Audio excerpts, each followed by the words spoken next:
Chapter 2. When David's time to die drew near, he commanded Solomon his son, saying, I am about to go the way of all the earth.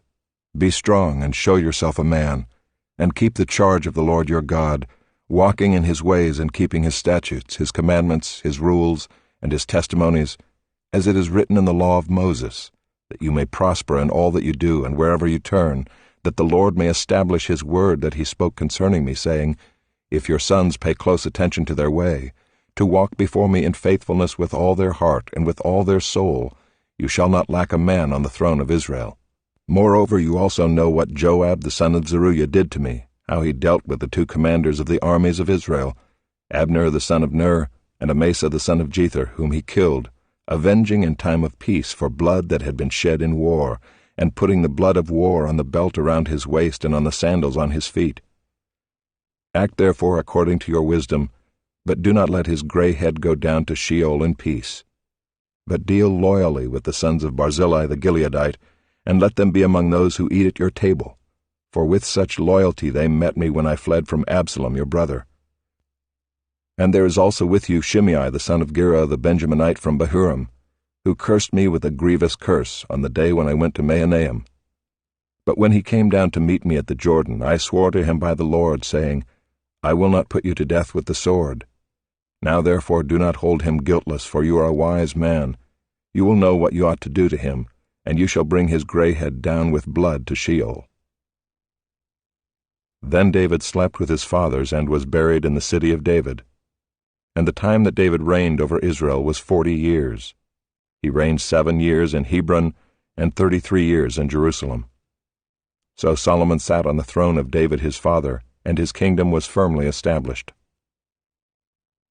Then Adonijah the son of Haggith came to Bathsheba the mother of Solomon, and she said, Do you come peacefully? He said, Peacefully. Then he said, I have something to say to you. She said, Speak. He said, You know that the kingdom was mine, and that all Israel fully expected me to reign. However, the kingdom has turned about and become my brother's, for it was his from the Lord. And now I have one request to make of you. Do not refuse me. She said to him, Speak. And he said, Please ask King Solomon, he will not refuse you, to give me Abishag the Shunammite as my wife. Bathsheba said, Very well, I will speak for you to the king. So Bathsheba went to King Solomon to speak to him on behalf of Adonijah. And the king rose to meet her and bowed down to her. Then he sat on his throne and had a seat brought for the king's mother, and she sat on his right.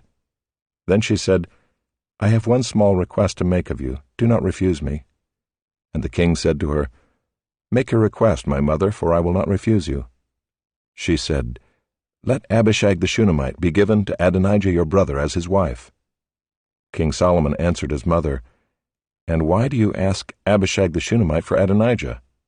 Ask for him the kingdom also, for he is my older brother, and on his side are Abiathar the priest, and Joab the son of Zeruiah.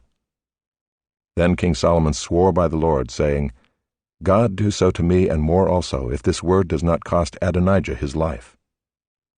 Now therefore as the Lord lives, who has established me and placed me on the throne of David my father, and who has made me a house as he promised, Adonijah shall be put to death today. So King Solomon sent Benaiah the son of Jehoiada, and he struck him down, and he died. And to Abiathar the priest the king said, Go to Anathoth to your estate, for you deserve death. But I will not at this time put you to death, because you carried the ark of the Lord God before David my father, and because you shared in all my father's affliction.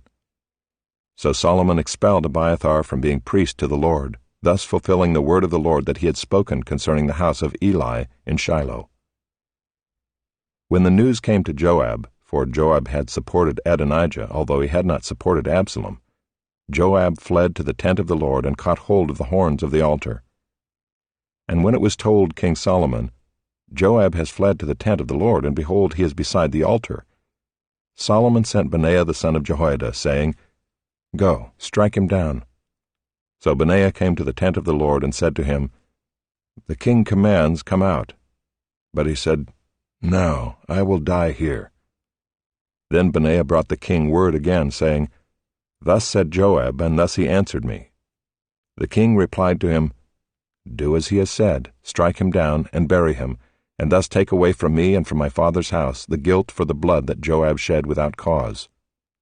The Lord will bring back his bloody deeds on his own head, because without the knowledge of my father David, he attacked and killed with the sword 2 men more righteous and better than himself, Abner the son of Ner, commander of the army of Israel, and Amasa the son of Jether, commander of the army of Judah.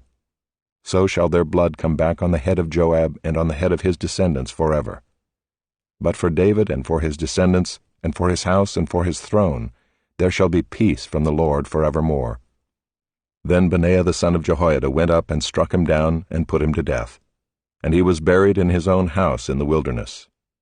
The king put Benaiah the son of Jehoiada over the army in place of Joab, and the king put Zadok the priest in the place of Abiathar.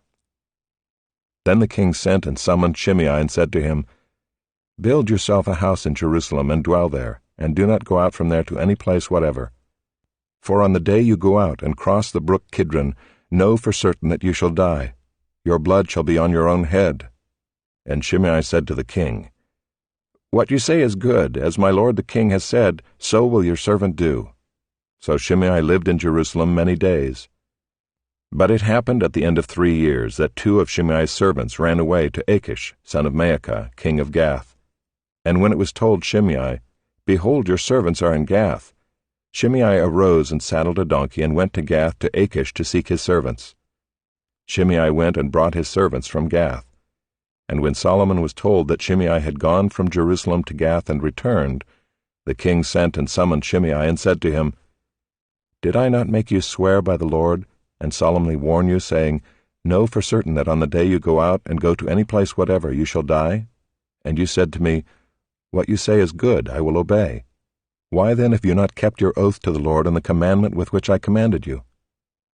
The king also said to Shimei, You know in your own heart all the harm that you did to David my father. So the Lord will bring back your harm on your own head. But King Solomon shall be blessed, and the throne of David shall be established before the Lord forever.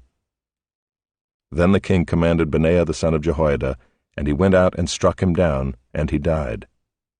So the kingdom was established in the hand of Solomon. Chapter 3. Solomon made a marriage alliance with Pharaoh king of Egypt. He took Pharaoh's daughter and brought her into the city of David until he had finished building his own house and the house of the Lord and the wall around Jerusalem. The people were sacrificing at the high places, however, because no house had yet been built for the name of the Lord.